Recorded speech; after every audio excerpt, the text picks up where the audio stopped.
Start. मसीह में आप सबकी सलामती हो। आप सबकी सलामती। खुदावंद आप सबको बरकत दे। आपको बरकत दे। आमीन। आप सबने फ्रस्ट्रेशन एंजॉय की। किस किस ने खुदावंद को देखा? आमीन। और जो नहीं देखते वो भी देखने लग जाएंगे, क्योंकि ये मजहब नहीं, ये बादशाही है। आमीन। आमीन। तो आज जो हम सीखेंगे वो बड़ा अहम टॉपिक है, क्योंकि इसकी तलाश तो हर कोई कर रहा होता है, मगर कुछ लोग इससे कुश्ती भी कर रहे होते हैं, और कुछ हमारे भाई हैं वो कुश्ती जीत के चले गए। तो आज हम जो सीखेंगे जिस बारे में, उसको कहते हैं हिकमत, इंग्लिश में विजडम। तो मेरे जो मैसेज है उसका टाइटल ये है, पिलर्स ऑफ विजडम, या मैं कहूँ 7 पिलर्स ऑफ विजडम। मतलब हिकमत जो है उसके 7 सतून है जो हमें कलाम में मिलते हैं। जिससे पहले हम विजडम को सीखें, हम देखेंगे कि ये हिकमत जो है क्यों ज़रूरी है हमारे लिए आज के दौर में, और हमेशा से ज़रूरी रही है। और अगर आपको पता हो, यशायाह में लिखा है कि खुदावंद ने पूरी दुनिया जो है अपनी हिकमत से बनाई, विजडम से उसने दुनिया की बुनियादें रखी। आमीन। तो वो विजडम क्या था? इससे पहले हम जाने कि विजडम क्या है, मैं आपको अहमियत बताना चाहता हूँ। तो मैं दरख्वास्त करूँगा ब्रदर सुलेमान से कि वो हमारे लिए एक वर्स पढ़ेंगे, यशायाह 33 और उसकी वर्स 6। मैं इंग्लिश में पढ़ूंगा जब तक आप निकालें। तो मैं आपके लिए इंग्लिश में इसकी 2 ट्रांसलेशंस में पढ़ूंगा। आइज़िया 33 वर्स 6। इसकी मैं इस वर्स को मैं 2 तर्जुमे में पढ़ूंगा। बाइबल के 2 तर्जुमे हैं, एक न्यू किंग जेम्स वर्जन और एक है न्यू लिविंग ट्रांसलेशन NLT। तो इन दोनों में हमें इस वर्स का मीनिंग ज़रा अच्छा समझ आएगा। यस ब्रदर, निकाल लिया आपने? मैं पहले इंग्लिश में पढ़ता हूँ, उसके बाद आप उर्दू में पढ़िएगा। इंग्लिश में यूँ लिखा है, मैं पहले न्यू किंग जेम्स वर्जन पढ़ूंगा। न्यू किंग जेम्स वर्जन में लिखा है आइज़िया 33 verse 6, and wisdom and knowledge shall be the stability of your times and strength of salvation. The fear of the Lord is his treasure. Amen. अब मैं इसे new living translation में पढ़ूंगा। In that day he will be your sure foundation, providing a rich store of salvation, wisdom and knowledge. The fear of the Lord will be your treasure. अब भाई उर्दू में पढ़ेंगे। और तेरे ज़माने में अमन होगा, नजात व हिकमत और दानिश की फरावानी होगी। खुदावंद का खौफ इसका ख़जाना है। आमीन। अब अगर आप न्यू किंग जेम्स में पढ़ देखें तो लिखा है इंग्लिश में, and wisdom and knowledge shall be the stability of your time's. ये आखिरी दिनों की बात हो रही है इस चैप्टर में, और एंटी क्राइस्ट के दौर की, कुल मुखालफे मसीह के दौर की बात हो रही है। तो वहाँ पे खुदावंद ने यशायाह पे नबूवत जाहिर की कि हिकमत और नॉलेज जो है वो तुम्हें बचाएंगे उस दौर में। Wisdom and knowledge shall be the stability of your time's and strength of salvation. और उससे आगे क्या लिखा है? The fear of the Lord is his treasure. और अगर आप न्यू किंग NLT में पढ़ें तो वहाँ पे लिखा है कि फियर ऑफ द लॉर्ड जो है वो तुम्हें, ये हिकमत तुम्हारा ट्रेजर होगा। और ट्रेजर क्या है? विजडम एंड नॉलेज, मगर उसकी जो बुनियाद है वो है फियर ऑफ द लॉर्ड। आमीन। तो मैं आपके लिए आमीन, मैं NLT में आपके लिए दोबारा पढ़ूंगा। और उसमें यूं लिखा है, in that day he will be your sure foundation, providing a rich store of salvation, wisdom and knowledge. The fear of the Lord will be your treasure. तो खुदावंद बोल रहे हैं कि उन दिनों तुम्हारी जो बुनियाद होगी और जिस पे तुम खड़े रहोगे वो है सेल्फ विजडम और नॉलेज। और ये 2 ट्रेजर्स हैं, खजाने हैं, और इन खजानों को पाने का तरीका है the fear of the Lord. आमीन। स्टेबिलिटी का मतलब होता है सहारा, जो आपको खड़ा रखता है। तो आखिरी दौर में जिसमें हम जी रहे हैं, उसमें हिकमत और नॉलेज जो है, ये नॉलेज खुदावन की नॉलेज है, wisdom and knowledge of the Lord, मतलब खुदावन की हिकमत और उसको जानना, ये दो चीज़ें हैं जो आपको खड़ी रखेंगी। और अगर आप इनमें ना चलो तो आप कहीं ना कहीं गिरोगे, और अगर आप दोबारा ना उठो और दोबारा इन दोनों चीज़ों को ना सीख करो तो एंड में आप मारे जाओगे। क्योंकि हिकमत जो है वो बहुत इंपॉर्टेंट चीज़ है, क्योंकि शैतान के पास भी हिकमत है मगर वो करप्टेड है। तो इसीलिए हमें खुदावन की तरफ से हिकमत चाहिए ताकि हम आखिरी दौर में खड़े रह सकें। आमीन। मैं आपको एग्जांपल देना चाहता हूँ यूसुफ की। यूसुफ जो था उसको खुदावन ने जाहिर किया, फिर खुदावन ने फिरौन को जाहिर किया कि 7 साल का अच्छे दिन आएंगे, 7 साल अच्छे दिन आएंगे, और उसके बाद 7 साल जो है वो काल पड़ेगा, ताकि वो प्रिपेयर हो जाए। तो खुदावन ने यूसुफ को इस्तेमाल किया, यूसुफ पे मुकाशवा जाहिर किया, और यूसुफ पे क्योंकि हिकमत की रूह थी, स्पिरिट ऑफ विजडम और स्पिरिट ऑफ अंडरस्टैंडिंग थी उसके पास, तो उसने फेरो को प्लान दिया कि तू ऐसे कर, और यूसुफ की हिकमत की वजह से मिस्र जो था खड़ा रहा। आमीन। पूरी दुनिया में काल पड़ा मगर मिस्र में अनाज था। क्यों? क्योंकि यूसुफ के पास हिकमत थी। आमीन। तो हिकमत की वजह से यूसुफ के साथ पूरा मिस्र खड़ा रहा और उसका घराना भी बचा। तो अब ये हिकमत है क्या? मैं आपके लिए एक वर्स पढ़ना चाहता हूं इंग्लिश में, और उसको सलमान भाई उर्दू में पढ़ देंगे। पहला करंथियों, और उसका हम पढ़ेंगे पहला बाप ही, पहला करंथियों पहला बाप, और हम उसकी 22 से 24 आयत तक पढ़ेंगे। जी सलमान भाई, पहला करंथियों पहला बाप 22 से 24 आयत पढ़ो जी। चुनांचे यहूदी निशान चाहते हैं और यूनानी हिकमत तलाश करते हैं, मगर हम उस मसीह मसलूब की मुनादी करते हैं जो यहूदियों के नज़दीक ठोकर और गैर कौमों के नज़दीक बेवकूफ़ी है, लेकिन जो बुलाए हुए हैं यहूदी हों या यूनानी, उनके नज़दीक मसीह की खुदा की कुदरत है और खुदा की हिकमत है। आमीन। और इंग्लिश में है, but to those who are called both Jews and Greeks Christ the power of God and the wisdom of God. अब ये जो हिकमत है, अगर आप प्रोवर्ब्स की इमसाल की किताब पढ़ें और उसका 8 बाब पढ़ें तो उसमें हिकमत को एज अ पर्सन डिस्कस किया गया है कि हिकमत एक शख्स है। और अगर आप इमसाल की किताब 8 बाब पढ़ें पूरा, जैसे कुछ बच्चे हमारे पढ़ भी रहे हैं, तो उसमें आप पढ़ेंगे, उसमें आप देखेंगे कि हिकमत को एज अ पर्सन, एक शख्स लिखा गया है, कि विजडम एक शख्स है और वो बोल रहा है। तो जैसे हमने पहले करंथियों में पढ़ा कि मसीह क्रूसिफाइड, जो कि कौन है? खुदावन की पावर और खुदा की विजडम। तो ये जो पर्सन है विजडम, ये मसीह को रिप्रेजेंट करता है। जीसस क्राइस्ट जो है वही खुदा की हिकमत है।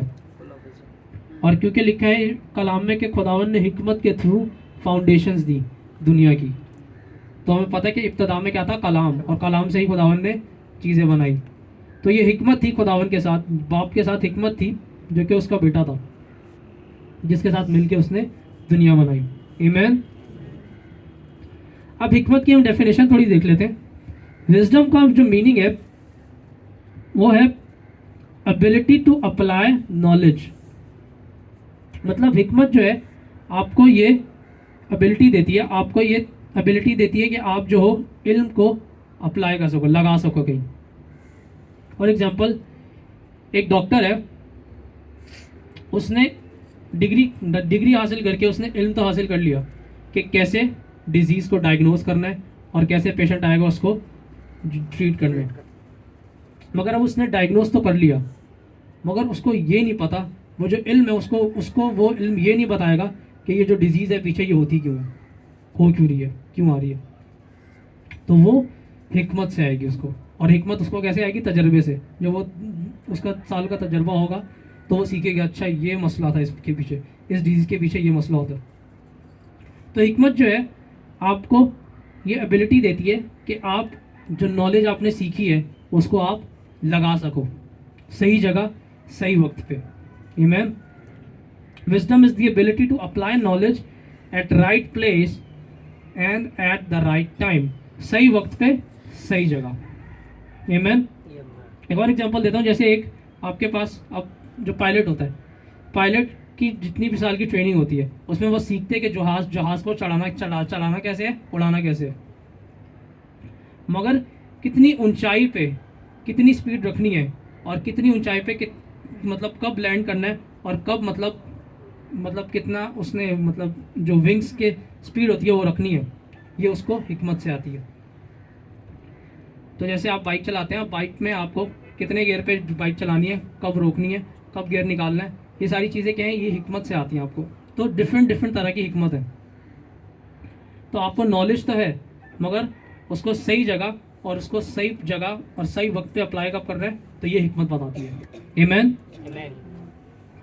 और अगर अब मैं इसकी और गहराई में डेफिनेशन बताऊं आपको, तो विजडम जो है is revelation of the plans, purposes and the will of God concerning people, things और इवेंट्स। जो हिकमत है ये मुकाशवा है खुदावन के मंसूबों का, उसके पर्पसेस का, उसके मकसदों का और उसकी मर्जी का। उसकी मर्जी, उसके मकसद और उसके मंसूबे लोगों के लिए, नेशंस के लिए और इवन जो इवेंट्स होते हैं, जो कुछ चीज़ें होती हैं उनके लिए। तो ये खुदावन की हिकमत है कि खुदावन जो है अपने मंसूबे और अपने पर्पसेस जाहिर कर देता है इंसानों पे इससे पहले कि वो पूरे हों दुनिया में। इवन फॉर एग्जांपल खुदावन ने इब्राहिम को बोला जब इब्राहिम बेऔलाद था, उसका कोई बच्चा नहीं, तो खुदावन इब्राहिम को बोल रहा है कि तू कौमों का बाप होगा, कि तू ऊपर आसमान पे सितारे देख रहा है, इतनी तेरी नस्ल होगी। ये क्या थी? खुदावन अपनी हिकमत इब्राहिम पे जाहिर कर रहा था कि ये होगा। तो खुदावन जो है अपने प्लान्स और अपने पर्पसेस लोगों पे जाहिर करता है, अपनी हिकमत जाहिर कर रहा है जो कि फ्यूचर में होगी, जो कि आगे होगी, मगर अभी प्रेजेंट में उसका कोई साइन नहीं दिख रहा होता, मगर वो फ्यूचर में होगी। आमीन। और जैसे खुदावन ने नबूकदनेस्सर बादशाह था, उस पे खुदावन ने आगे आने वाली जो किंगडम्स थे उनका हाल बता दिया कि तेरे बाद ये नेशन आएगी, उसके बाद फिर ये बादशाही आएगी, उसके बाद ये आएगी और फिर एक पत्थर आएगा आसमान से और वो सबको तोड़ देगा। तो ये क्या थी? खुदावन ने नबूकदनेस्सर पे अपनी हिकमत जाहिर की, मगर उसका मुकाशवा जो था वो दानियल ने दिया। तो वो जो हिकमत जो है एक पैकेट की तरह आता है जो कि बंद होता है, मगर उसको खोलती जो है वो मुकाशवे की रूह है। हमारे पास 3 रूहें मिलती हैं हमें कलाम में, spirit of wisdom, spirit of understanding and spirit of revelation. ये आपको इफ्सियों की किताब में मिल जाएगी, इफ्सियों पहले बाब में। मुकाशवे की रूह, खुर्द की रूह और हिकमत की रूह। जो हिकमत की रूह है वो आपको खुदावन का प्लान और पर्पस एकदम से आगे बता देगी और एक पैकेट में होगा, मगर उसकी समझ आपको कब आएगी? जब रेवलेशन की रूह जो है उसे खोलेगी। और अब उसको आपने अप्लाई कैसे करना है, जो आपको मुकाशवा मिला है वो बताएगी अंडरस्टैंडिंग की रूह। खुर्द की रूह जो है वो उसकी प्रैक्टिकल एप्लीकेशन बताएगी कि कैसे करना है। तो ये 3 रूहें हैं जो कि काम करती हैं, और यही 3 रूहें दानियल में काम कर रही थी, जिसने ख्वाब भी बताया, उसकी इंटरप्रिटेशन भी दी और आगे उसने प्लान्स भी बताया खुदा उसको। आमीन। तो ये होती है हिकमत कि खुदावन का मुकाशवा, खुदावन का प्लान या खुदावन के मंसूबे किसी शख्स के लिए, किसी कौम के लिए या किसी इवेंट के लिए जो कि फ्यूचर में होंगे, तो वो खुदावंद आप किसी पे जाहिर कर देगा। ऑलराइट, तो मैंने आगे लिखा है God reveals through his wisdom what things are going to be so that you are prepared for it. मतलब एक खुदावन जो है अपनी हिकमत से चीज़ें आप पे जाहिर कर देगा जो कि होने वाली हैं, ताकि आप प्रिपेयर हो जाओ, ताकि आप तैयारी पकड़ो। अभी हुई नहीं है मगर होंगी। जैसे पौलुस ने रूल कुदुस की अंडर उसने बोला पहले तिमोथी में कि पेरिलस टाइम्स आएंगे, जब लोगों की जो मोहब्बत है वो ख़त्म हो जाएगी। आखिरी दिनों में बोल रहा है कि पेरिलस टाइम मतलब बहुत खतरनाक दिन आएंगे। तो उसने आगे फिर जाहिर किया कि क्या क्या उन दिनों में होगा, ताकि जो आगे लोग हैं, कलीसिया पड़ेगी तो वो प्रिपेयर हो जाए। तो पौलुस पे खुदावन ने अपनी हिकमत जाहिर की रूल को उसके थ्रू, ताकि कलीसिया तैयार रहे अपनी, ताकि वो जब जब वो मुश्किल दिन आए तो वो तैयार हो। तो जैसे मैंने आपको यसाया में बताया, यसाया 33 वर्स 6 में लिखा था कि हिकमत जो है वो स्टेबिलिटी होगी आपकी। Wisdom shall be in those days, wisdom and knowledge shall be the stability of your time's. तो आप खड़े रहोगे हिकमत और नॉलेज की वजह से, इल्म और हिकमत की वजह से आप खड़े रहोगे। कैसे खड़े रहोगे? अब खुदावन ने आपको बता दिया कि आगे होना क्या है, तो आपको ऑलरेडी पता है और आप तैयारी कर चुके हो, तो इसीलिए आप खड़े रहोगे। आमीन। तो इसीलिए खुदावन आप पे जाहिर कर देता है अपनी हिकमत की रूह से कि आगे क्या होने वाला है, किसी की ज़िंदगी में, किसी नेशन में, किसी इलाके में, या किसी की मिनिस्ट्री में, या कोई इवेंट होने वाला है। जैसे 9/11 एक इवेंट हुआ था, हादसा हुआ था, कोई हादसा होने वाला है, या कोई भी चीज़ होने वाली है दुनिया में, तो खुदावन अपने नबियों पे, अपने बंदों पे जाहिर कर देता है ताकि वो आगे लोगों को प्रिपेयर कर दें, और फिर वो लोग जब वो चीज़ होती है तो वो खड़े रहते हैं। आमीन। अब हमारे लिए ये बहुत ज़रूरी है कि हम इस हिकमत में चलें, और मैंने लिखा for us to start walking in the wisdom from above, we must start walking in the fear of the Lord. आमीन। तो इससे पहले कि हम इस हिकमत में चलें, हमें खुदावन के खौफ में चलने की ज़रूरत है, क्योंकि इमसाल 9:10 में लिखा है the fear of the Lord is the beginning of wisdom. इमसाल 9:10 बोलता है कि खुदावन का खौफ जो है, खुदावन का खौफ हिकमत का शुरू है। आमीन। तो अगर आपको इस हिकमत में चलना है जो कि ऊपर से आती है खुदावन की तरफ से, एक दुनियावी हिकमत भी है जिसके बारे में हम सीखेंगे, मगर जो ऊपर से हिकमत आती है उसका पहला जो स्टेप है वो है खुदावन का खौफ आपके अंदर होना चाहिए। तो जब आपके अंदर खुदावन का खौफ होगा तो आहिस्ता आहिस्ता आप इस हिकमत में चलने लगेंगे। आमीन। जो कि हम आगे सीखेंगे कि क्या क्या चीज़ें हैं जो कि रिक्वायर्ड है। ऑलराइट, तो हम देखेंगे कि हमने शुरू में मैंने आपको बताया था कि जो मेरा मैसेज का टाइटल है वो है 7 पिलर्स ऑफ विजडम, हिकमत के 7 सतून। तो अब ये सतून क्या है, इनके बारे में हम सीखते हैं।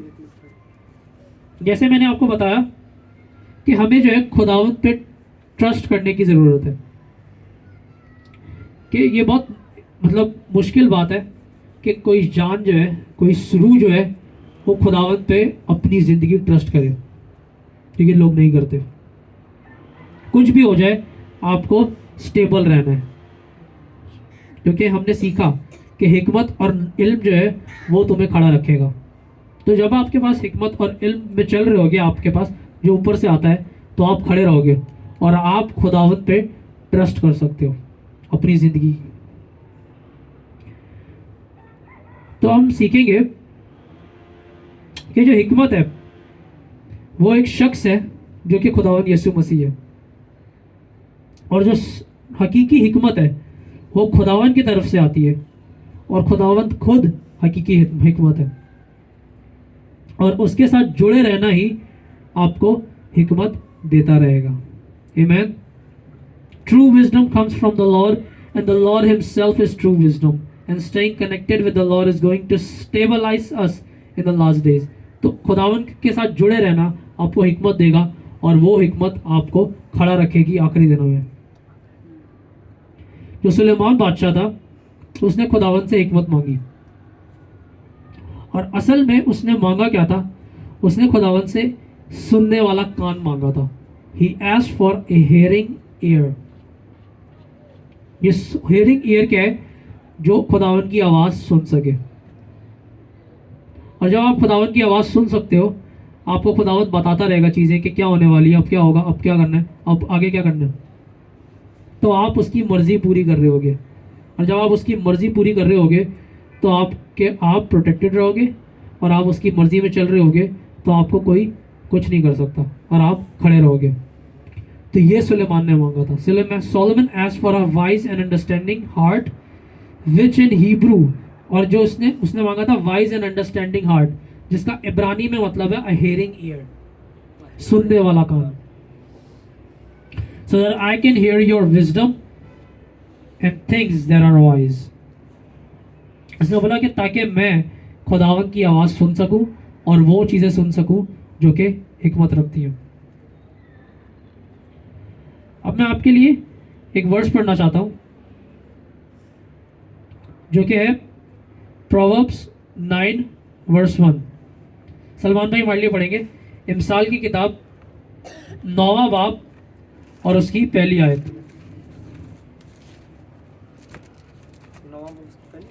इमसाल 9 बाब उसकी पहली आयत।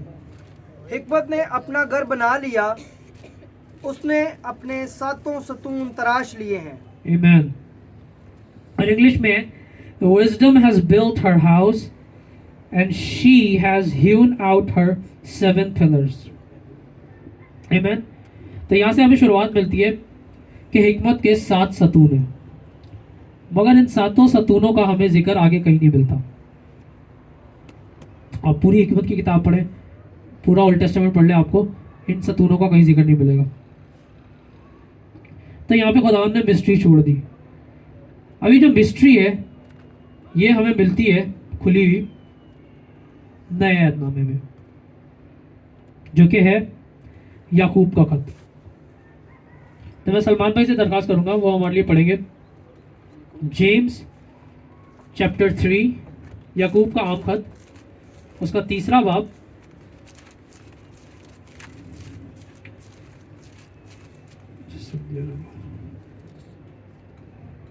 और आप पढ़े उसकी 13 से 18 आयत तक।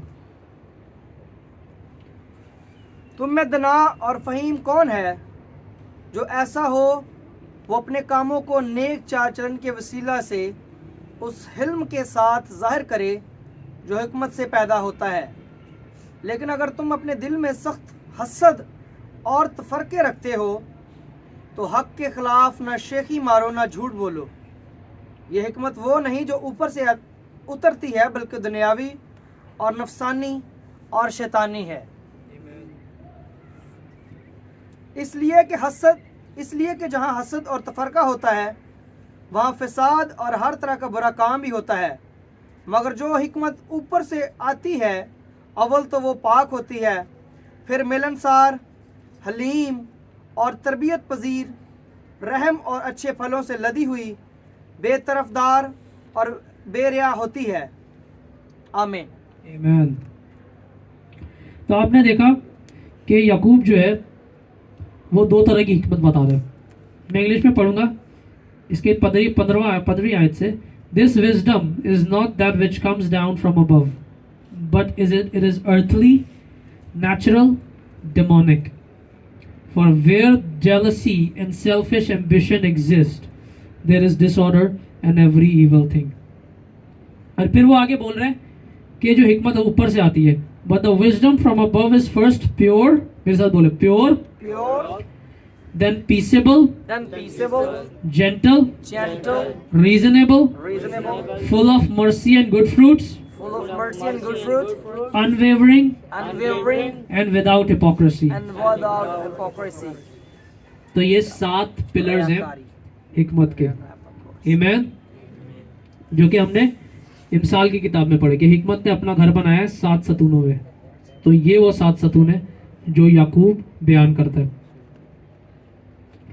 तो इससे पहले हम जो हिकमत है वो आसमान से जो आती है उसको देखें। हम देखेंगे कि जो हिकमत है वो अर्थली भी है। द जेम्स जो है अपने खत में 2 तरह की हिकमत बयान करता है, एक दुनियावी और एक इलाही जो आसमान से आती है। अब वो कह रहे हैं जो दुनियावी हिकमत है वो कार्नल है, वो डिमोनिक है, वो ईवल है, वो डिमोनिक है। और वो हिकमत जो है वो आपको दुनिया में मिलती है। मगर जो ऊपर से हिकमत आती है उसने उसके 7 एट्रीब्यूट्स बताए। तो आपको फ़र्क करना है कि आप किस हिकमत में चल रहे हो। ईमान। तो हम देखते हैं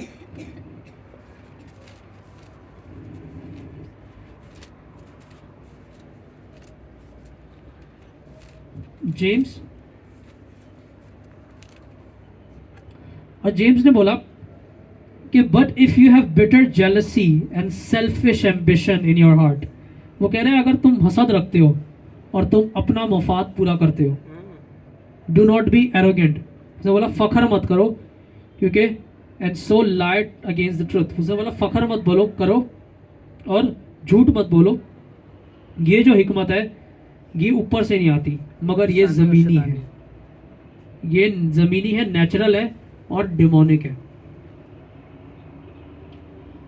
तो जो हिकमत का फल अगर आपको मिले कि जो हिकमत में चल रहा है और उसका फल आपको मिले कि वो अपना मफाद पूरा कर रहा है, सेल्फिश एम्बिशन, तो जान लो कि वो हिकमत डिमोनिक है। आमीन। मगर हम देखेंगे कि जो ऊपर से हिकमत आती है उसके क्या 7 सतून हैं। तो हम देखेंगे कि 7 पिलर्स ऑफ विजडम जो कि आसमान से आती है।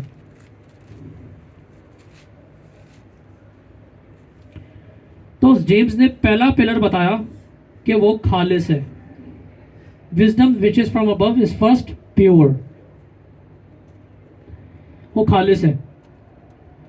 तो मतलब है कि मैंने आपको बताया कि हिकमत जो है वो खुदावंद यीशु मसीह है। तो जो सिफात यीशु मसीह के अंदर थे अगर आप उनमें चलो तो आप ऑटोमेटिकली इस हिकमत के साथ कनेक्ट हो जाओगे। आप में पहले खौफ होना चाहिए खुदावंद का खौफ, और आप इन 7 एट्रीब्यूट्स को, इन 7 सिफतों को अपने अंदर पैदा करो और इनमें चलो, तो आप दुआ के थ्रू खुदावंद के थ्रू साथ कनेक्ट होगे और खुदावंद आपको हिकमत से भरता जाएगा। आमीन। तो पहला है प्योर, खालिसपन। मैंने लिखा we must have a pure heart, और जैसे कि कलाम बोलता है कि pure in heart shall see God, कि जो दिल के खालिस है वो खुदावंद को देखेंगे। प्योरिटी का मतलब सिनलेसनेस से नहीं है। We must have a pure heart. Says pure in heart shall see God. Purity of heart does not mean perfect sinlessness. It means our motives must be pure. मतलब है कि इसका ये नहीं मतलब कि आप गुनाह से पाक हो गए। इसका मतलब है कि जो आप चीज़ करते हो वो क्यों करते हो वो खालिस होना चाहिए। खुदावन को इससे मसला नहीं है कि आप चीज़ें क्यों, क्या चीज़ कर रहे हो, क्या कर रहे हो, उसको इससे मसला होता है कि आप क्यों करते हो। फॉर एग्जाम्पल सैमुएल की किताब में फलस्तीनी जो थे वो अहद के संदूक को ले गए। अब अहद के संदूक को छूना जो था वो गुनाह था। जो उसको छूता था बगैर लावियों के बगैर अगर किसी ने छुआ तो वो मारा जाता था, मगर फलस्तीनियों ने छुआ मगर वो नहीं मरे। फलस्तीनी अहद का संदूक उठा के ले गए और अपने देवता के, डेगन उनका देवता था, उसके टेंपल में रख दिया। और फिर आपको स्टोरी पता है कि उसका स्टैच्यू गिरा, फिर उन्होंने खड़ा किया, फिर दोबारा गिरा, फिर उसकी मुंडी गिर गई, और फिर तीसरी दफ़ा पूरा स्टैच्यू ही गिर गया। और उन्होंने जाना कि इसराइल का खुदा जो है वो आफतें भेज रहे हैं हम पे, तो वो डरे और उन्होंने वापस भिजवाया, एक बैल के थ्रू उन्होंने वापस अहद का संदूक भिजवाया। अब लिखा है कलाम में कि जब अहद का संदूक इसराइल की सरजमीन पे आया, उसकी हदूद में आया, तो कुछ इसराइली थे वो खुश हो गए और उन्होंने अहद के संदूक को लाके अपने पास रख लिया। और लिखा है कि वो जश्न मना रहे थे और कुछ ने कोशिश की कि उसके ढक्कन को खोले, और जैसे ही उन्होंने खोला लिखा है कि कितने मारे गए। तो काफ़ी इसराइली इस दौरान मारे गए। अब देखो दोनों कौमें कर रही हैं, फ़लस्तीनी भी कर रहे हैं, इसराइली भी कर रहे हैं, मगर मोटिव क्या है पीछे? तो काम दोनों ही सेम कर रहे हैं, मगर क्यों कर रहे हैं इससे मसला है खुदा उनको। तो इसराइली जो थे उनके हार्ट्स प्योर नहीं थे कि वो देखें कि अंदर है क्या, और खुदावन ने हालांकि मना किया था। फ़लस्तीनियों को नहीं पता था कि खुदावन का हुक्म है, इसराइलियों को पता था खुदावन ने मना किया, मगर वो फिर भी कर रहे थे। तो इसीलिए खुदावन ने उन पे अदालत की। आमीन। तो मतलब है कि आप चीज़ें जो करते हो वो करते हो, हमें पता है हम क्या करते हैं, मगर क्यों करते हैं ये खालिस होना चाहिए। It means our motives must be pure. God looks at why we do things, not how we do things. खुदावन को ये मसला नहीं कि आप क्या चीज़ कर रहे हो, भले आप कुछ भी कर रहे हो, आप ज़्यादा सो रहे हो, खुदावन को वो मसला नहीं है। आप भले आप ज़्यादा सो रहे हो, मगर आप उसको अपना पूरा उसका अपना टाइम पूरा दे रहे हो। अगर आप वो दे रहे हो तो आप भले ज़्यादा भी सो, खुदावन आपको कुछ नहीं बोलेगा। इवन इनफैक्ट खुदावन कुछ बोलता भी नहीं है, मगर फिर आपकी ज़िंदगी में मुश्किलात पैदा होती हैं जब खुदावन कुछ नहीं बोलता और मुश्किलात बोल रही होती हैं। आमीन। It means our motive must be pure. God looks at why we do things, not how we do things. The wisdom we receive from above must enter us without any biasness from outside, or there should not be anything selfish motives hurt in our hearts. मतलब है कि जो हिकमत ऊपर से आ रही है वो जब आपके अंदर आएगी, और अगर आपके अंदर अपने आप के मफाद है कि मैं कुछ पालूँ, मैं कुछ हासिल कर लूँ, तो आपका दिल खालिस नहीं है खुदावन के लिए। आप खुदावन के पास आ रहे हो कि मुझे कुछ मिल जाए, खुदावन के लिए नहीं आ रहे, बस कुछ पाने के लिए आ रहे हो, जैसे ही मिल गया निकल गए। तो अगर आपका दिल में खालिसपन नहीं है, प्योरिटी नहीं है, तो जो हिकमत आपके अंदर आएगी वो करप्ट हो जाएगी, और उस हिकमत को आप करप्शन के लिए इस्तेमाल करोगे जैसे शैतान कर रहा है। आमीन। तो इसीलिए पहली रिक्वायरमेंट है purity of heart. Our heart should not be biased about anything. मतलब आपका दिल जो है एक तरफा नहीं होना चाहिए, मुझे बस कुछ मिल जाए, मुझे ये मिल जाए, मुझे वो मिल जाए। आपका दिल खालिस होना चाहिए खुदावन के नज़र, सिंसियर होना चाहिए, कुछ मिले ना मिले मैं आता रहूँगा। We should interpret it the way God wants it to be interpreted. This is a process and must be asked to the Lord to set your heart right. अब ये जो प्योरिटी ऑफ हार्ट है इसका तरीका है। आप जो हो, अगर हिकमत आपके अंदर आएगी और आपका दिल खालिस नहीं है, तो आप उसे अपने तौर पे ले रहे होगे, अपने तरीके से उसको आप तर्जुमा ले रहे होगे, तर्जुमा कर रहे होगे, और आप जो है उसे गलत कामों में इस्तेमाल कर रहे होगे। तो मैंने लिखा है कि we should not interpret it the way we want it. आपको उसे अपने तौर पे तर्जुमा नहीं करना, आपको वैसे तर्जुमा करना है जैसे खुदावन गाइड कर रहे हैं। जो हिकमत आपके अंदर आ रही है, अगर आपका दिल खालिस होगा तो आप खुदावन से पूछोगे, खुदावन इसका क्या मतलब। मगर अगर आप खालिसपन नहीं होगे, आप बस जो मिल गया चलो सही है मैं इसको ऐसे लगा देता हूँ, तो आप उसे गलत इंटरप्रेट कर दोगे। और इसीलिए इसका तरीका है कि आपको दुआ करने की ज़रूरत है, और जब दुआ करो तो दुआ में खुदावन को बोलो कि खुदावन मेरे दिल को खालिस कर, जो मेरे मोटिव्स हैं उनको प्योर कर, कि मैं तेरे सिवा किसी को ना मांगू। आमीन। फॉर एग्जाम्पल एक और मिसाल सुने, रहाब फाशा का किसको पता है?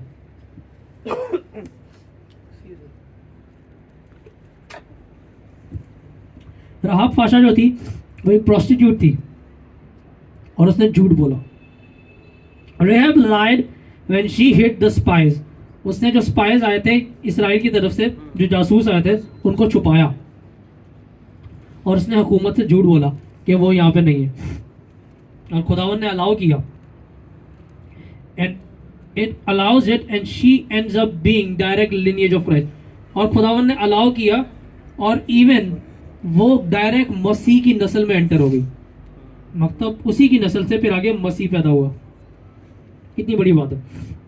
तो रहाब फाशा जो थी उसने झूठ बोला, मगर उसका मोटिव प्योर था, वो खुदावन का खौफ रखती थी, और वो जानती थी कि ये जो इसराइली आ रहे हैं ये हम पे कब्जा कर लेंगे। तो उसने उसको खुदावन का खौफ था और उसने उनकी मदद की, तो खुदावन ने उसे अलाउ किया एंटर होने के लिए इसराइलियों में। और फिर उसने आगे जाके सलमान एक शख्स था इसराइली, उससे शादी की थी, और उससे फिर बोझ पैदा हुआ। बोझ और रूथ से फिर एक और पैदा हुआ, और उसकी नस्ल से फिर आगे डेविड आया, और डेविड से फिर आगे जीसस आया। आमीन। तो पहली रिक्वायरमेंट है कि आपके जो दिल है वो खालिस होने चाहिए, और खालिस से मतलब है कि आपके जो मकसद है वो खालिस होने चाहिए, जो आप अचीव करना चाह रहे हैं। क्या आप जो अचीव करना चाह रहे हैं वो खुदावन की नज़र में सही है? अगर नहीं सही तो खुदावन से पूछें, रूल कुदस से पूछें कि रूल कुदस जो मैं मांग रहा हूँ क्या वो सही है। एक छोटी सी एग्जांपल दूंगा साधु सुंदर सलवराज की। साधु सलवराज जो था, इसके पास साइकिल थी जब इसकी मिनिस्ट्री शुरू हुई ना, ये साइकिल पे या पैदल जाया करता था। अब इसको गाड़ियों का शौक था। इसने देखा एक बार ना BMW खड़ी हुई है, सॉरी रोल्स रॉयस खड़ी थी। इसने बोला कि दुआ में गया, खुदावन मुझे रोल्स रॉयस चाहिए। काफ़ी देर दुआ करता रहा, दोबारा अगले दिन दुआ की, अगले दिन दुआ की, कोई जवाब नहीं आ रहा। मांगता रहा रोल्स रॉयस चाहिए। एक दिन खुदावन ने पूछ लिया कि तुझे रोल्स रॉयस जो चाहिए वो अपने रोज़ के कामों के लिए चाहिए, खिदमत के लिए चाहिए, या शो ऑफ के लिए? इसने सोचा और फिर तौबा की। तो वो मांग तो सही रहा था चीज़, मांगना गलत नहीं है, मगर मोटिव पीछे गलत था कि मैं शो ऑफ कर सकूं। तो खुदावन ने उसको वहाँ पे करेक्ट किया।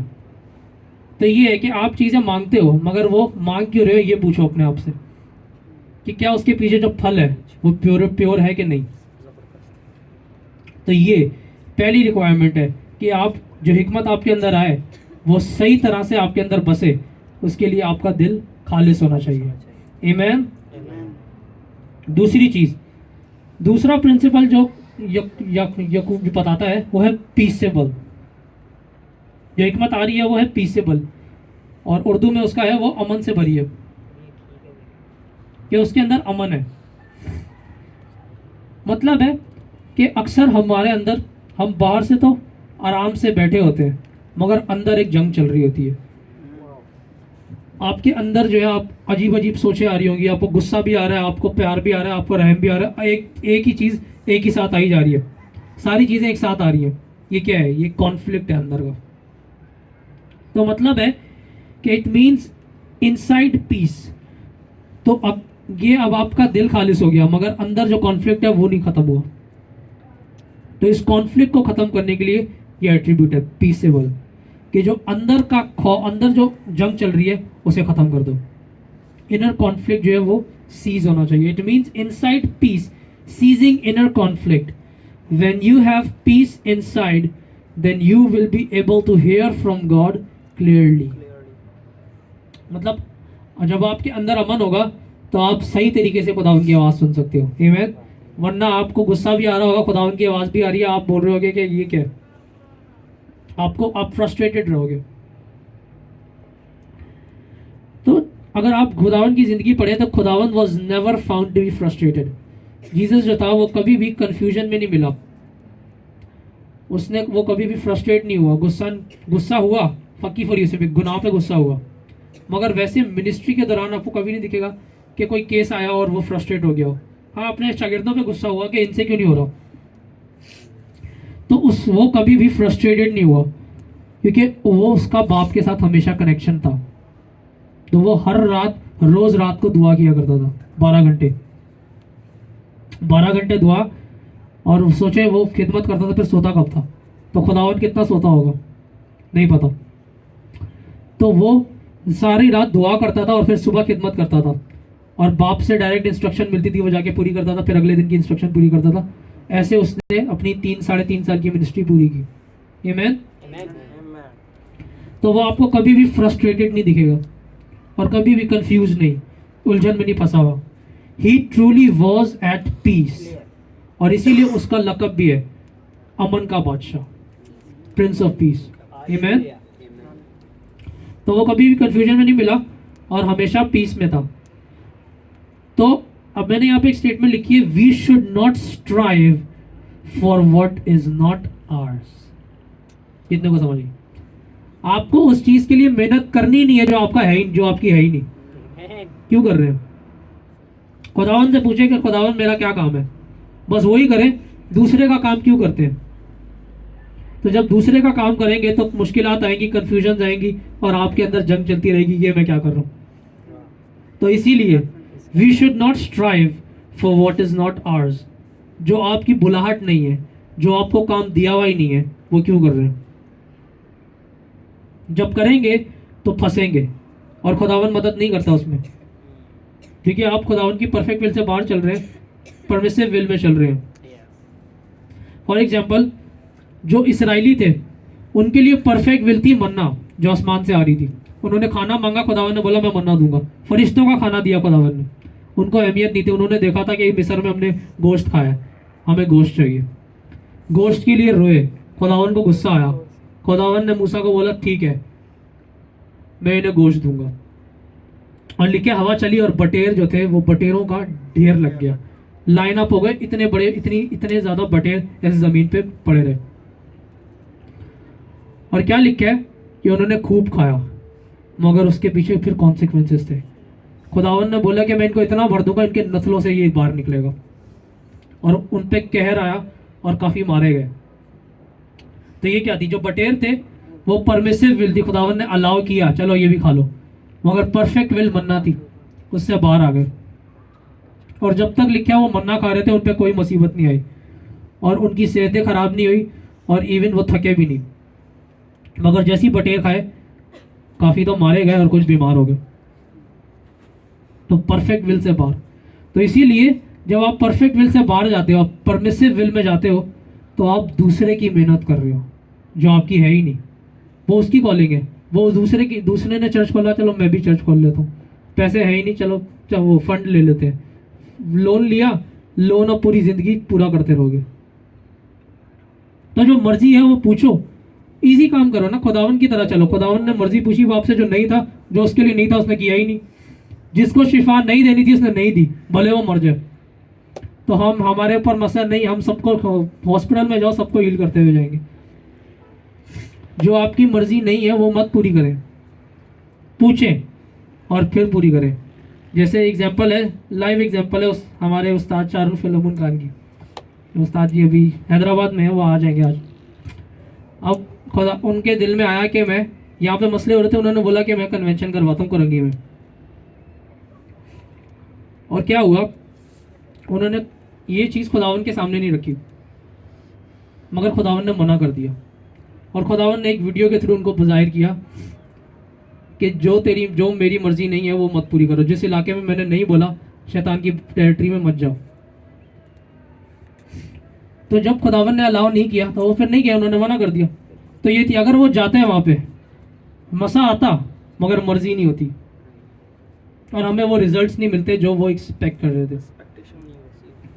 तो इसीलिए दूसरे का जो काम है वो उस पर छोड़ दो, उसकी मेहनत आप नहीं करो, वो खुद करेगा।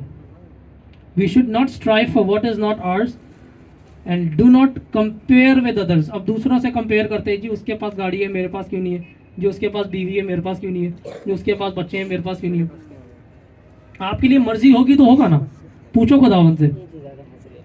तो जो मर्जी है उसी में चलो, जो मर्जी में नहीं है वो मत करो। और स्पेशली आखिरी दिनों में, क्योंकि इसमें अगर आपने किया तो आपके लिए कोई माफ़ी नहीं होगी, क्योंकि ये बहुत डेंजरस है। आखिरी दिन चल रहे हैं बिल्कुल, जिसमें एंटी क्राइस्ट, बल्कि पता नहीं है कि अगले साल 2 साल बाद 3 साल बाद एंटी क्राइस्ट खड़ा हो गया, क्या करोगे। इसीलिए आपको परफेक्ट विल में चलना है। एक्सेप्ट करो रिजेक्शंस, आपको लोग रद्द करेंगे, सही है, कर एक्सेप्ट करो। ये नहीं कि रो के बैठ जाओ, नहीं अब मैं खिदमत नहीं करूंगा, मुझे लोग ताने मारते। मसीह को कितना ने रिजेक्ट किया, क्या उसने खिदमत छोड़ी, क्या उसने वो क्रॉस पे गया, नहीं गया, गया। इवन उसके 12 भी छोड़ के चले गए, क्या वो मायूस हो गया, क्योंकि उसे पता था, उस बाप ने पहले ही जाहिर कर दिया था सारे छोड़ के जाएंगे, तो अकेला है। तो इसीलिए एक्सेप्ट रिजेक्शन एक्सेप्ट करो और उनको रद्द करो, गेट इट ओवर। सरेंडर, अपने जज्बात को खुदावन के अंडर सरेंडर करो। दुखी हो सही है, खुदावन को बोलो, खुदावन के साथ बात करो, इससे आपकी फेलोशिप भी हो जाएगी, इसमें आपकी दुआ भी निकल जाएगी। आपको दुख है, मसला है, खुदावन के साथ डिस्कस करो, इससे आपका प्रेयर टाइम भी एक्सटेंड हो जाएगा। आमीन। तो मैंने आगे लिखे मत्ती 11 बाब और उसकी 28 और 29 आयत में खुदावन ने जीसस ने बोला कि ऐ बोझ से थके मांदो जो मेहनत करते हैं, मेरे पास आओ, मैं तुम्हें आराम दूंगा। तो वो किस आराम की बात कर रहा था? यही आराम जो तुम्हें नहीं है, अंदर जो कॉन्फ्लिक्ट चल रहा है। I will give you rest from your souls. तो अपनी स्ट्राइविंग्स, जो आपकी मेहनतें हैं, खुदावन ने बोला मैं उनसे तुम्हें आराम दूंगा। जो तुम मेहनत कर रहे हो, जो तुम्हारी है ही नहीं उस चीज के लिए, मैं उससे तुम्हें आराम दूंगा। The Lord said take my yoke, खुदावन ने बोला मेरा जुआ लो, अपने ऊपर डालो, क्योंकि मेरा जुआ मुलायम और मेरा बोझ जो है वो हल्का है। The Lord said take my yoke which is lighter and you shall find rest for your souls. और पुराने दौर में जो जुआ होता था, जुआ जैसे जो पंजाब से उनको पता होगा, बैलों को बांधा जाता था। बैलों को, दो बैल होती थी, उनके गलों में एक लकड़ी का जुआ होता था, वो बांधा जाता था ताकि दोनों हल चला सके। तो पुराने दौर में ये होता था कि जो बड़ी बैल होती थी, जो कि अडल्ट स्ट्रॉन्गर बैल होती थी, उसके साथ एक छोटी जो यंगर ऑक्स होती थी उसको बांधा जाता था। और क्या होता था कि जो छोटी ऑक्स थी वो बड़ी बैल से सीखती थी और वो सेम डायरेक्शन में जा रहे होते थे। तो यही खुदावन बोल रहा है कि मेरा जुआ अपने ऊपर लो, ताकि तुम भी उसी डायरेक्शन में जाओ जिस पे मैं जा रहा हूं तुम्हारे लिए। आमेन। दिस रिप्रेजेंट्स द विल, और ये जुआ है, ये खुदावन की मर्जी को रिप्रेजेंट करता है। This represents the will and direction of God, जो खुदावंद आपको बोल रहा है इसको रिप्रेजेंट करता है। When you are walking in the perfect will and direction from God, you will be at peace from inside. बाहर पीस होना हो, दुनिया में जो भी तूफान हो रहा है, मगर आपके अंदर एक अजीब सा पीस होगा, जैसे जो पीस समझ से बाहर है, जो कि लिखा है कि वो ही पीस देता है जो समझ से बाहर है। तो दुनिया में लोग मर रहे होंगे, पता नहीं क्या क्या हो रहा है, अभी भी देखें पता नहीं क्या क्या हो रहा है, रोड बंद है, जलसे हो रहे हैं, मगर आपके अंदर अमन होगा। ये कैसा अमन है? यही वो अमन है जो कि जब आप परफेक्ट विल में चलेंगे तो आपके अंदर होगा। आमेन। अब मेरा फेवरेट पार्ट है, तो जो थर्ड एट्रीब्यूट है, थर्ड और फोर्थ एट्रीब्यूट को मैं एक साथ बताऊंगा। थर्ड एट्रीब्यूट था जेंटल और फोर्थ एट्रीब्यूट था रीजनेबल। हमने दो डिस्कस कर लिए, पहला था प्योर, दूसरा था पीसेबल, और तीसरा है जेंटल। जेंटल का मतलब नरम, धीमा लहजा, धीमा बंदा। और चौथा है रीजनेबल, जिसको एक और बोला जा सकता है इजी टू बी इंट्रीटेड या इजी टू वर्क विद।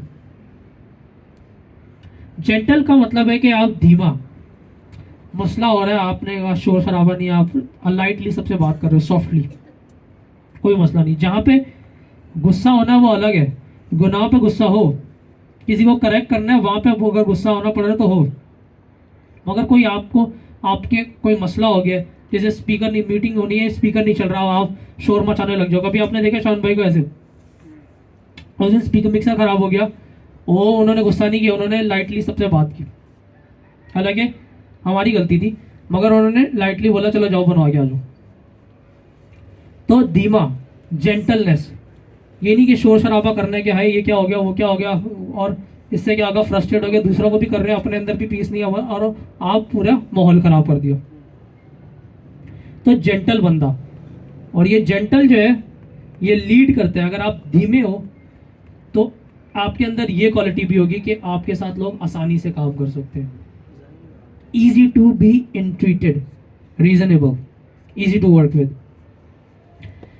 मैंने लिखा this is another one of the attributes of God, gentle। ये खुदावन यीशु मसीह की एक और खूबी थी कि वो जेंटल था। वो गुनाह पे गुस्सा होता था, फरीसियों पे गुस्सा हुआ, मगर वो आपने देखा हो किसी इंसान पे गुस्सा नहीं हुआ जो उसके पास आए शिफा के लिए। और वो कोई मसला खराब हो गया, जैसे उसने बोला कि अब खाना खिलाना था, अब 4000 लोग, तो कोई खाने का वो बंदोबस्त नहीं, तो खुदावन उसमें गुस्सा नहीं, उसने बोला कि चलो जो भी है वो ले आओ।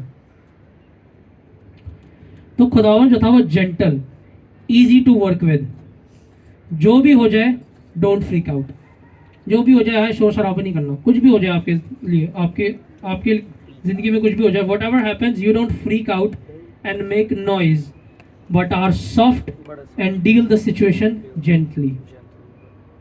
मतलब कुछ भी हो जाए, आपको किसी ने ठोक दिया गाड़ी पे जाते हुए, आपने सॉरी भाई करके निकल गए, भले आपकी गलती थी, तो आपको जेंटल होना है। और जो ये रीजनेबल जो वर्ड है इब्रानी में वर्ड है इजी टू बी ट्रीटेड, इसको एक इंग्लिश में टर्म यूज होती है, उससे हम सीख सकते हैं। इंग्लिश में एक टर्म यूज होती है, do not fit a round peg in a square hole. मतलब है कि एक डंडा है, उस डंडे की शेप गोल है और जिस होल में आप डाल रहे हो वो चौरस है, कैसे फिट होगा? हो ही नहीं सकता। तो ये जिस शख्स में जेंटलनेस और ये easy to be treated attributes होंगे, ये फिटिंग बंदा है, कहीं भी फिट हो जाएगा। नॉट इंसिस्टिंग, और इसका जो रूट है ना वो ये है कि अपनी मर्जी पूरी नहीं करना। Not insisting on your rights in gentleness and causing conflict. आप जो अब सपोज करो कोई फंक्शन हो रहा है, अब आप बोल रहे हो, अब आपने बोलना है, नहीं जी मैंने ना अपनी फुप्पो की बेटी के साथ डांस करना है, अब आपको नहीं मिल रहा, नहीं, अब वो बोल रहे हैं नहीं वो कोई और करेगा, अब आप अपनी मर्जी पूरी करके किसी तरह स्टेज पे पहुंच जाते हो, फिर क्या होता है? जूते पड़ेंगे, बाहर आ जाओगे, हड्डा भी होगा, कॉन्फ्लिक्ट भी किया आपने। अब आपने क्या किया है? नहीं मैं डांस करके रहूंगा, तो आपने क्या किया? अपनी मर्जी पूरी कर रहे हो, आप इजी टू वर्क विद नहीं हो। लोग मना कर रहे हैं, नहीं आप अड़े रहे हो, नहीं मैंने करना, तो आप ना जेंटल हो और ना easy to work with. Reasonable, easy to be treated, easy to work with. तो मतलब don't fit a round peg in a square hole. जैसे हम अक्सर माँ बाप बच्चों के साथ करते हैं, बच्चे ने पायलट नहीं बनना, नहीं तो पायलट ही बनेगा। बच्चा जो है उसका मैथ अच्छा नहीं है, वो बिजनेस में जाना चाहता है, नहीं ये डॉक्टर ही, ये इंजीनियर ही बनेगा, क्योंकि दूसरे का बन रहा है ये भी बनेगा। तो माँ बाप अपनी मर्जी बच्चों पे थोपते हैं और फिर वो बच्चे जब वो बन जाते हैं तो वो सक्सेसफुल भी नहीं होते। तो ये है वो term, do not fit a round peg in a square hole. आमीन।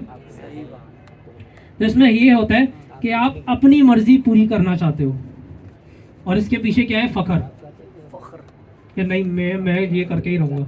Not insisting on your rights, भले आप सही हो मगर आपसे कोई गलती हो गई, दूसरा आपके साथ गलत कर रहा है, आप उससे फड्डा नहीं कर रहे, आप सॉरी भाई करके निकल जाओ, इसे कहते हैं easy to work with. Not insisting on your rights in gentleness and not causing conflict. You don't insist on doing things your own way, but letting it go and doing it in harmony with others. मतलब आप कोई चीज़ करना चाह रहे हो और आप अपनी मर्जी से करना चाह रहे हो, अपने तरीके से, और बाकी लोग कुछ और बोल रहे हैं, आप अपने तरीके से, नहीं मैं अपनी मर्जी मनवा के रहूँगा।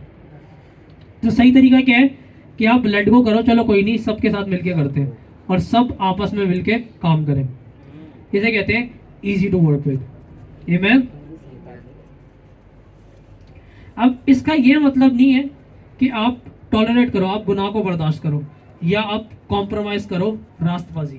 इसका यह मतलब नहीं है कि आप सिन या राइचसनेस को कॉम्प्रोमाइज करो, but giving in and not contending over a matter even though you are right, but letting it go and let the other person take the deal. मतलब है कि आप जो हो बहस नहीं कर रहे इंसानों से। देखो हमारी जंग जो है वो इंसानों से नहीं, उनके पीछे जो ताकतें काम कर रही है उनसे है। तो हमें इंसानों से लड़ने की जरूरत नहीं है। कोई आपको बुरा भला बोल रहा है, कोई आपको मार के चला गया, आपने उसके पीछे भाग के उसको नहीं मारा, ये जेंटलनेस, धीमा, आपने आराम से बात की। तो आप जो हो लोगों से नहीं लड़ रहे, आप उनके पीछे जो ताकतें हैं उनसे लड़ते हो, रात में दुआ में बैठ के। तो ये जो एटीट्यूड है हमारा कि हमें अपनी मर्जी पूरी करनी है, ये है, इसको खत्म करना ही है gentleness and easy to work with. जब आप अपनी मर्जी पूरी नहीं कर रहे होगे और आप कोई फड्डा हो गया, बहस नहीं कर रहे लोगों से, तो क्या होगा? लोग आपको हिकमत वाला जानेंगे, लोग आपको वाइज जानेंगे कि ये चलो, और आपने, और ऐसे क्या होगा, फड्डा भी नहीं होगा। जैसे फिलिपियों 2 बाब, सलमान भाई हमारे लिए पढ़ेंगे फिलिपियों 2 बाब और उसकी 6ठी आयत। ये जीसस की एपिक एग्जांपल है जेंटलनेस और इजी टू वर्क विद की। 2 बाब 6ठी आयत। जी। उसने अगरचा खुदा की सूरत पर था, खुदा के बराबर होने को कब्जा में रखने की चीज ना समझा, आगे, बल्कि अपने आप को खाली कर दिया और खादम की सूरत अख्तियार की और इंसानों के मुशाबा हो गया। आमीन। अब यीशु मसीह जो है स्पिरिट में खुदा है, मगर उसने कंसीडर नहीं किया इस चीज को, और इंसान मतलब हलीम बना और इंसान का रूप इख्तियार किया और इवन मरा, जो कि लानती मौत थी, और उसने अपनी नहीं बाप की मर्जी पूरी की। आमीन। तो वो, अब हम क्या है, नौकर हैं। तो नौकरा कैसा? तो जीसस ने, हालांकि वो खुद खुदा है, मगर फिर भी इंसान होते हुए उसने अपनी नहीं बाप के अंडर रहा, और जो बाप बोलता था वही किया। उसने ये नहीं कि बाप चल मैं ये वाला मुद्दा अपनी तरफ से कर दूं, नहीं, बाप ने बोला नहीं। तो जो बाप ने बोला वो किया, और क्या हुआ, एक परफेक्ट एग्जांपल सेट की जेंटलनेस की, gentleness and easy to be entreated. और अगर आप देखो कि इसके पीछे मसला क्या है, इमसाल 13 बाब और उसकी 10 आयत सलमान भाई हमारे लिए पढ़ेंगे। इमसाल 13 बाब और उसकी 10 आयत।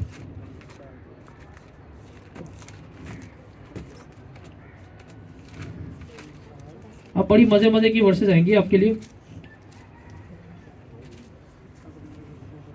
तुकब्बर से सिर्फ झगड़ा पैदा होता है, लेकिन मुशावरत पसंद के साथ हिकमत है। Amen. इंग्लिश में through presumption comes nothing but strife, but with those who receive counsel is wisdom. तो मतलब अगर आप झगड़ा करते हो, अगर आप बस अपनी मर्जी पूरी करना चाहते हो, तो दूसरे आपके साथ काम नहीं कर पाएंगे। वो जेंटल होंगे, आप हड़बड़ी कर रहे हो, नहीं नहीं मैं ये करूंगा, मैं वो करूंगा, मैंने ऐसे करना है। जैसे हमारे साथ हमारे एक अंकल हैं, वो लोग घर लेना चाह रहे थे काफी देर से। अब यहाँ पे लिखा है कलाम में कि through presumption comes nothing but strife, मतलब जो अपनी तरफ से चीज करता है उससे कुछ नहीं होता, सिर्फ झगड़ा होता है। मगर जो काउंसल लेते हैं, एडवाइस लेते हैं, वो हिकमत पाता है, वो हिकमत वाला बंदा, वो वाइज है जो दूसरों से मशवरा ले रहे हैं। अब जो मर्जी अपनी कर रहे हैं, आपने गाड़ी लेनी है, आप बोलो नहीं मुझे पता है ज़्यादा, मैं जाके ले लूँ, गलत गाड़ी ले लो जिसके पार्ट्स ही नहीं मिलते पाकिस्तान में, महंगी मेंटेनेंस पड़ गई। तो ये जिस अंकल को मैं आपको बता रहा था कि उन्होंने 2 गलत काम किए। पहले तो ये खानदान में किसी से मशवरा नहीं करते, फ़ख्र है कि मैं सही हूँ। इन्होंने पहले गाड़ी ली जो कि गलत ली, निसान की गाड़ी ले ली जिसके पार्ट्स पाकिस्तान में इंपोर्ट कराने पड़ते हैं, महंगी मेंटेनेंस है। इनकी काफ़ी देर गाड़ी ख़राब रहती थी क्योंकि पार्ट्स ही नहीं है। तो पहले तो मशवरे के बगैर गाड़ी ले ली। उसके बाद फिर इन्होंने घर लेना था। मज़े की बात, ये साथ ही घर लिया था इन्होंने, घर लेना था, किसी से मशवरा नहीं किया, किसी खानदान में किसी से मशवरा नहीं किया, बड़े के छोटे क्या, नहीं हम लेंगे घर। फ़ख्र था कि मैं अपनी मर्जी पूरी करूँगा। क्या हुआ, घर लिया टेढ़ी बिल्डिंग में। ये हमारे साथ जो बिल्डिंग थी जो गिराई गई, यहीं पे इनका घर था। तो क्या है, ना जेंटल है बंदा, ना इजी टू वर्क विद, उसके साथ आप काम ही नहीं कर सकते। तो क्या हुआ, वो बिल्डिंग भी, पैसा भी गया, 2 करोड़ तक था, वो भी गया, ज़ाया हुआ। तो क्या है, बेवकूफ़ी। तो presumption comes nothing but strife, झगड़ा हुआ, और क्या हुआ, कुछ भी नहीं मिला। मगर जो काउंसल लेते हैं, जो दूसरों से मशवरा लेता है, वो हिकमत पाता है। आमीन। मैंने क्या, वन विद प्राइड, जिसमें फखर होगा और जो अपनी मर्जी पूरी करना चाहेगा ना, उसके साथ आप देखो कभी भी आप काम नहीं कर सकते, और उससे हमेशा झगड़ा होगा। One with pride will always have contention झगड़े को बोलते हैं विद अदर्स। मगर जो एडवाइस लेता है वो हिकमत पाता है। जो मशवरा लेता है दूसरों से, और दूसरों से पूछ के काम करता है वो हिकमत पाता है। और इवन कलाम में भी लिखा है कोई चीज़ कर रहे हो तो 3 गवाहियाँ लो, 3 की गवाही लो, ये खुदावन की तरफ से है कि नहीं। तो इन कलाम भी बोल रहा है, और कलाम में लिखा है कि अगर एक गिरे तो दूसरा उसे उठा लेगा। इक्लीसियास्टस में लिखा है if one falls the other will pick him up. तो मतलब 2 बंदे एक साथ काम करेंगे, अकेला जो है खड़ा नहीं रह सकता। आमीन। और एक अब जो इजी टू वर्क विद है और जेंटल, मतलब आप धीमा, आप कम बोलते हो। इसकी ये भी क्वालिटी है कि ये कम बोलेगा और सिर्फ वही बोलेगा जहाँ पे बोलना है, फजूल में नहीं बोल रहा। तो जो फजूल में बोलता है फिर उसके लिए वर्स है, सलमान भाई हमारे लिए पढ़ेंगे इमसाल 18 बाब और उसकी 6 आयत। जी। अहमक के होंठ फितना अंगेजी करते हैं और उसका मुंह तमाचों को पुकारता है। आमीन। तो कलाम बोल रहे हैं कि भाई जो अहमक है वो उसके होंठ फितना अंगेजी, वो स्ट्राइफ पैदा करते हैं, वो झगड़ा पैदा करते हैं, और जब झगड़ा पैदा होता है तो उसको मुक्के भी पड़ते हैं। जाहिर बात। आमीन। तो इसमें क्या है, जो जेंटल है, और जीसस के लिए वर्स है कि जब जीसस को पकड़ा गया तो लिखा है कि वो ऐसे था कि जैसे एक भेड़ को लेके जा रहे हैं जिबा करने के लिए। उसने फालतू नहीं बोला, जहां बोलना था वहीं बोला, बाकी चीजों का जवाब ही नहीं दिया। तो जहां बाप ने बोला बोल, जहां रूल कुदस ने गाइड किया वहां पे वो बोला, वरना नहीं बोला। और एक और मजे की वर्स है इमसाल 26 बाब और उसकी 17 आयत।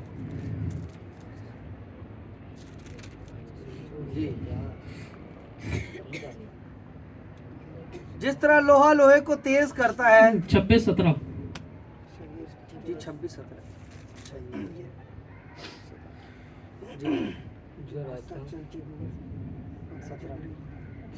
जो रास्ता चलते हुए पर पराये झगड़े में दाखिल होता है उसकी मानद है जो कुत्ते को कान से पकड़ता है। आमीन।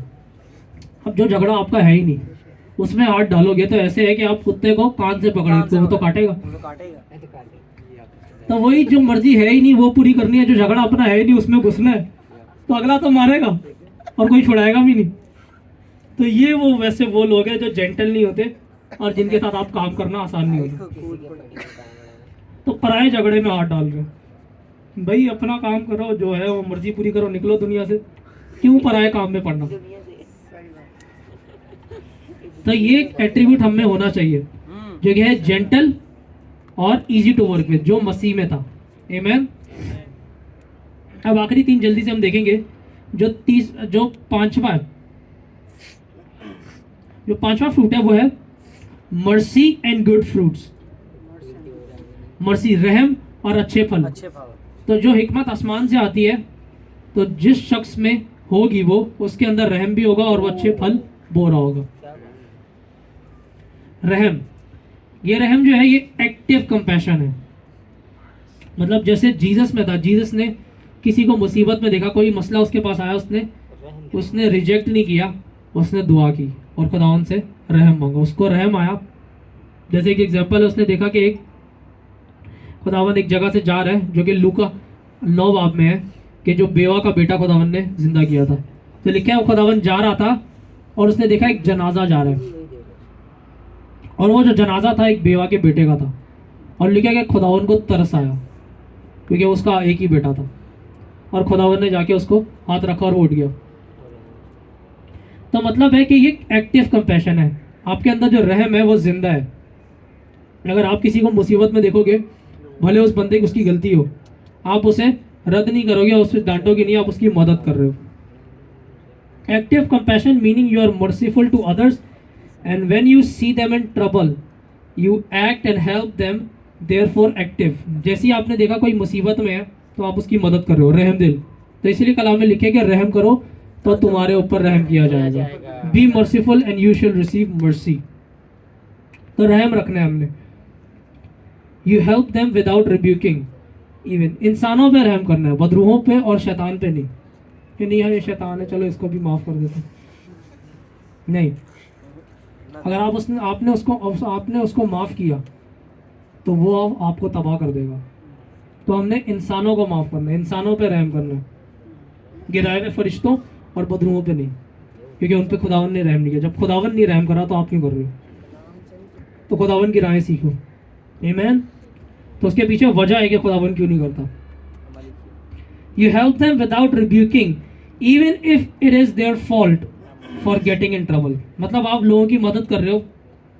अगर आप किसी को मुसीबत में देखते हो, कोई आपके पास आ रहा है मदद मांगने, तो आप उसको रिजेक्ट नहीं करते फखर में कि नहीं मैं बड़ा हूँ, मैं ये क्या करूँ, तो आप उसकी मदद करते हो। आमीन। और छठा फल वो है विदाउट पार्शियलिटी। आप एक तरफा नहीं हो, फेवरेटिज्म नहीं है कि किसी की मदद की किसी की नहीं की, कोई आ रहा है उसकी मदद की किसी की नहीं की। तो आपके अंदर पार्शियलिटी नहीं है। Favouring one more than the others, having no favourites, treating everyone equally, so that what you receive from God do not interpret it for one sided party and neglect the others। तो इसीलिए जो कुछ अगर आप favouritism होगा तो आपको खुदावंद की तरफ से जो हिकमत मिल रही है आप उसे एक तरफा लगाओगे। तो इसीलिए आपको फेवरेट्स नहीं रखने। मतलब खुदावंद के कोई फेवरेट नहीं है, मगर कुछ लोग हैं जो खुदावंद से फेवर पाते हैं अपने कामों की वजह से। फॉर एग्जाम्पल इब्राहिम, यूसुफ, मूसा, ये बड़े बड़े नाम तो खुदावंद के फेवरेट्स नहीं थे, मगर इन्होंने अपने एक्ट्स और अपने ईमान की वजह से खुदावंद से फेवर पाई। तो खुदावंद सबको अपॉर्चुनिटीज इक्वल देता है। इसीलिए आपको भी सबको इक्वल ट्रीट करना है और सबको इक्वल अपॉर्चुनिटीज देनी है। और आखिरी, हम एंडिंग पे है, और आखिरी जो सिफ्त है वो हम देखेंगे, वो है विदाउट हिपोक्रेसी। रियाकारी नहीं है। Go on, see him what is without hypocrisy. What you say, your action does not speak that। रियाकारी का मतलब है कि जो आप बोल रहे हो वो आप कर नहीं रहे। What you say, your actions does not speak that, meaning you yourself does not try to follow what you are proclaiming to others।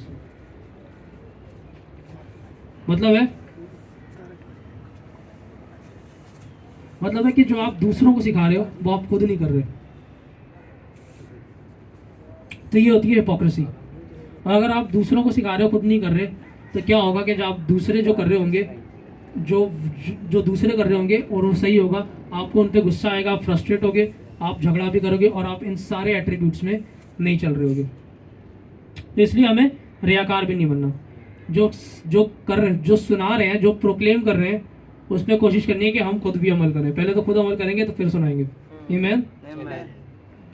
तो ये थे 7 पिलर्स ऑफ विजडम जो हमने सीखी। कौन सा वन गिरा।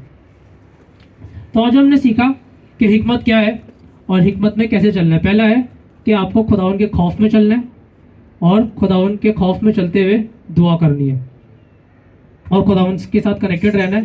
तो आप और ये जो 7 हमने प्रिंसिपल सीखे, इनमें चलना है, कोशिश करनी है कि हम इनमें चलें, तो आप हिकमत में चलना शुरू हो जाएंगे। God bless you all.